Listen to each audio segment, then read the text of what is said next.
Thursday morning, and I'm in a good mood because obviously last night we played 7-a-side, and although before the game I looked at the teams and thought, like, don't fancy us tonight. However, you know, we kicked off, got an early lead, and the other team didn't go ahead once in the game. We led the whole game and it finished about 8-0, and that was even with them like shaving goals off, because once you get to like 5, 6, 7, 8-0, it's easy to just shave a goal off and go, nah, it's not 8-0, it's 7-0, which is what they were doing. And they even finished the game early and walked off. So yeah, the fire group was good last night. And back to work. I'm a bit late to the party today because I've been doing laptop work, boring work as I call it. But I've had a email from the council. Woo! A good one. I had a good email from the council, and they've sent through my exemption certificate for crushing bricks on the yard. So we are now allowed to crush up to 200 ton. We can crush 20 ton an hour, up to a maximum of 200 stored in the yard a day. Which, don't worry neighbours, whoever's watching, we don't plan on crushing 200 ton a day. So please put the laptops away, stop writing emails, because we're not planning on doing that. And then I had a chat yesterday with, so this is part of like whether I'm sharing stuff or not. I'll continue to share everything that I can, but there's one thing I can't share that I know I can't, so I'm just leaving that for now. I'm going to stop going on about it because it's going to be months before I can share that. But I had a chat with the planning consultant yesterday and my solicitors and everything else, and what we're going to do, or what I'm thinking of doing, is the planning officer is asking for every single detail about this, that, and mainly to do with me changing it from a builder's yard to a builder's merchants or a DIY shop. So what I've decided is, because even if we get planning tomorrow, I'm not gonna do that shop for ages because it's gonna cost loads to set up and whatever. So I've just said to the planning consultant, I was like, what do you think? Should we just change, like, obviously get rid of all that and just have it as storage on the yard, which is what it's going to be. Get the planning for a steel shed, and then in the future, if I want to turn it into a DIY shop, I can apply for that as and when, because they're asking for parking details, like swept pathways or something like that, and I'm thinking, all to do with obviously customers coming in, meter square, the shops, like this, that, and it's not actually going to be like that at all for I don't even know how long. So maybe I just take it all out and just go for a basic shed that I can then, I've got the structure in the future, if I want to apply, I can do that. And then hopefully it's a builder's yard now, applying for a steel shed on a builder's yard. Hopefully the planning for that will be easier. They did say it's up to 90 objections now on the yard. So I've also contacted, I mean, I don't know if I need to now actually. I've contacted like the local councillors, obviously, who represent the Neighbours, and just to see if they and the planning officer and anyone else, if they want to meet up, and I can obviously talk through obviously the changes, because like I say, I'm just going through this thing, and I bought this parcel of land. I just wanted a shed on it for my work, and it was only when I started inquiring about buying stuff in bulk that they said, no, you have to have a shop, you have to be a merchant. So I was like, okay, well, you know, I'll just change it to a merchant's then. I didn't realise it was going to cause this big fuss about it being like a small DIY shop.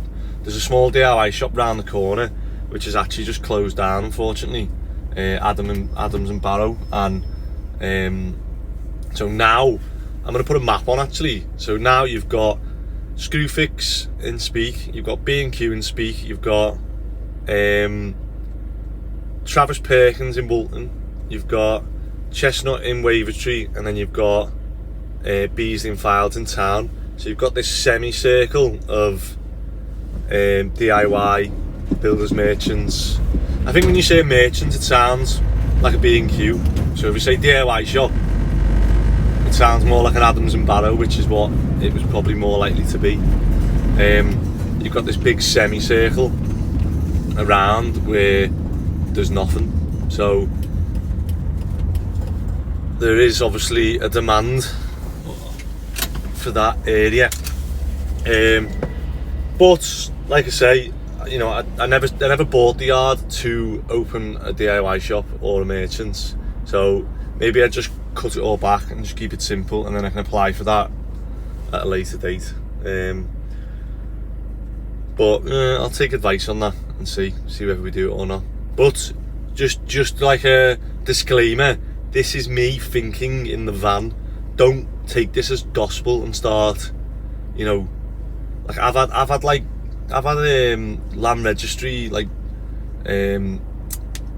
operates license, like all these things, like because the neighbours have been sending them stuff I've said on here, and like it's like just relax. It's literally just me thinking in the van. It's not written in pen. It's written in written in pencil, so it can change.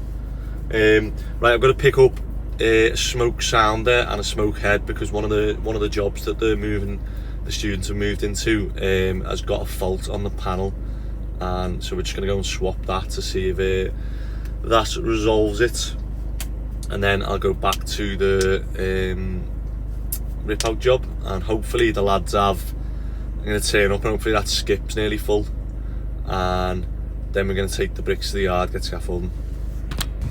So what's the plan today is get that skip filled, get bricks to the yard and scaffolding up.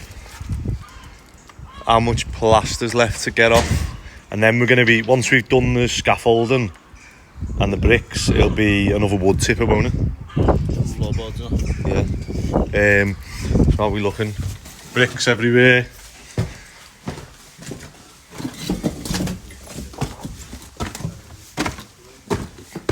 Nice, this wall's down. So I was explaining this to the lads in terms of structurally, because I've had a few mates message me about this as well, so saying like obviously taking the walls out and whatever.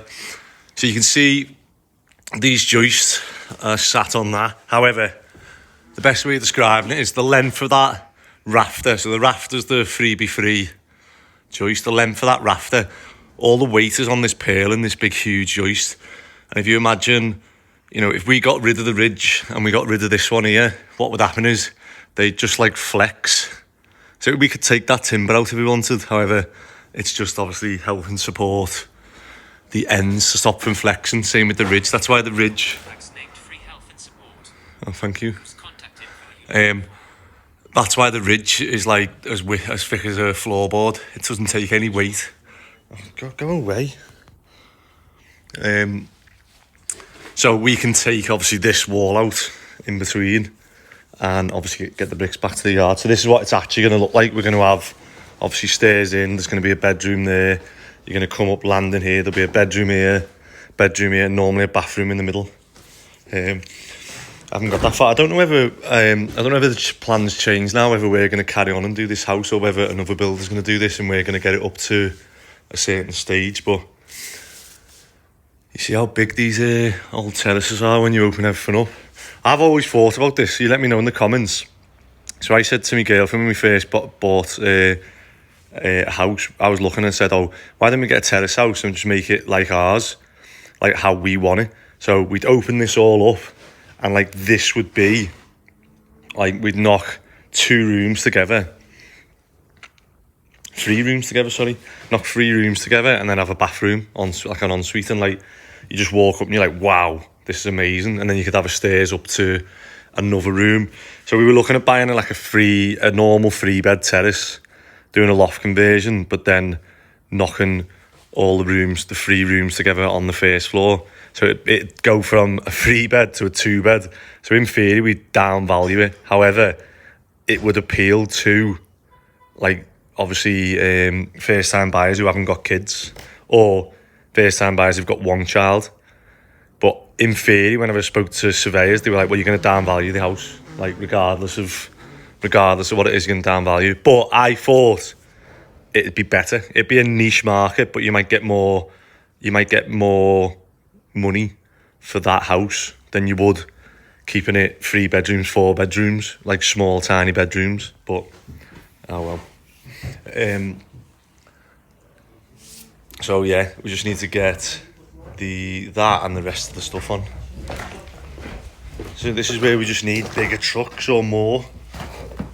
You were asking, weren't you, about double board and ceilings? So yeah, I was going to say, wasn't I, about double board and ceilings? So when you like a stud wall, so you've got to have an hour fire protection between like a hallway and a bedroom, or a bedroom and the next room. So if you imagine like a stud wall, a plasterboard gives you 30 minutes of fire protection. You've got one that side, that's all. Exactly, yeah, there's an hour. Whereas on a ceiling, what have you got? Just one. And then the other side's wood. So that's why we double board them, or you fireboard them. So a pink board gives you an hour. A normal gypsum board gives you 30 minutes. So you can either double board or put like a pink one. That's why you'll see. But in the kitchen there, I think they've just done that, probably just for ease, because they probably just tried to. It looks like they've half had a go at modernising this house, didn't it? Like, well, years ago. So where they've got that one, they probably just thought, they could have skimmed over it, really. So I don't really know why they've done it, to be fair. It'd be like, oh, is it the paper one? Yeah, that's why they've done it. So if you try to skim that, it just falls off. So if you try to skim that, it just falls off, and then it's a nightmare to get off. So scaffolds here, and we just need to keep taking the bricks. So we'll get rid of these bricks, set the scaffolding up, and then start chopping the main chimney stack then. So me and Ben at the yard, and one of my mates dropped these off, which we'll recycle on site. Now we've got the permits, and you'll have to drive forward. And then we're going to keep as many of these good bricks, and then any that are broken or half we'll crush. Yeah, keep going.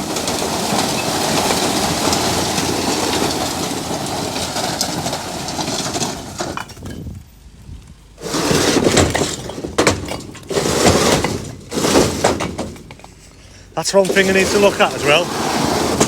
Hey, welding a little edge on there to stop it catching on the corner, or if we can grind it, do you reckon? Yeah, put that down. And then I'm just waiting on the fella to do the hoses. I was going to order myself online, but I've got a fella who fixes the other hoses, who can do the auger one for us and put a quick release on it. So thanks to one of the viewers who recommended doing a quick release one, because I didn't even realise that. But yeah, we'll go and get a few of these. We should have loads of bricks by the end of this, and it's whether we we put them on pallets and stuff. I really do need to look at buying, like, obviously the dumper, because if we had everything on pallets I could move it round with the dumper, but you know what I mean. But the concrete's more important than the dumper. So this has arrived obviously from China, the spare part. I just forgot to fit it, and then I've had to buy these, believe it or not. Wow. I'll show. So I've had to buy, because they keep setting the alarm off. The cats goes off about 4 or 5 times a day, and it's literally, well, it's infuriating me. 76p a day. I'm imagining those that's bloody standing charge. And then there's the bit for the hydraulic nozzle, and then there's the bit that broke on the digger. I'm not going to do these now because we've got to get back and crack the whip with the lads. But yeah, we were missing one off there, and then that was the bit that I'd welded. That did give me a new one there, so we'll get them swapped probably same time I meet the fella here for the quick hitch hoses. And then once that's in, we can start putting the posts in for the fence then. I feel like we've done a good job there. So me and Ben are just getting anything that's waterproof can go to the yard, because we need to clear this container to bring all my like tools and whatever else that are, when we finish the jobs now, they're just stuck all here, there and everywhere, so we need to put maybe some racking in here and just get them out the way so we can get. So I'm glad that the yard's actually getting used now, paying for it every month. At least I've still got this. There's definitely issues with the cats, isn't there? Right, we'll get a first-hand look at whether these do anything. Well, I reckon if it sees me pulling it out of the cardboard box, it's not going to be as effective. It's worked. It's worked. I can't believe that's worked. Unless it's just gone for its lunch. It'll be back with a vengeance. Like, they're always here, look.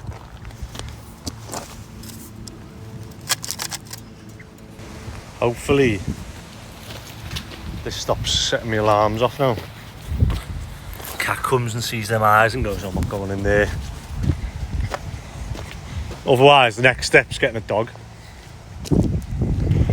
So lads have done well setting the scaffold up, and I am,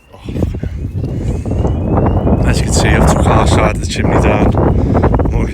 What we're going to do is cut these flush and render this whole side of the chimney. I can't get hold of the Neighbours, but that's a student's house, so I probably know for a fact that they're not using these chimneys, and they're capped off at the top. However, if we can get in touch with them, I'll offer to remove their chimney for free and we'll just roof over it.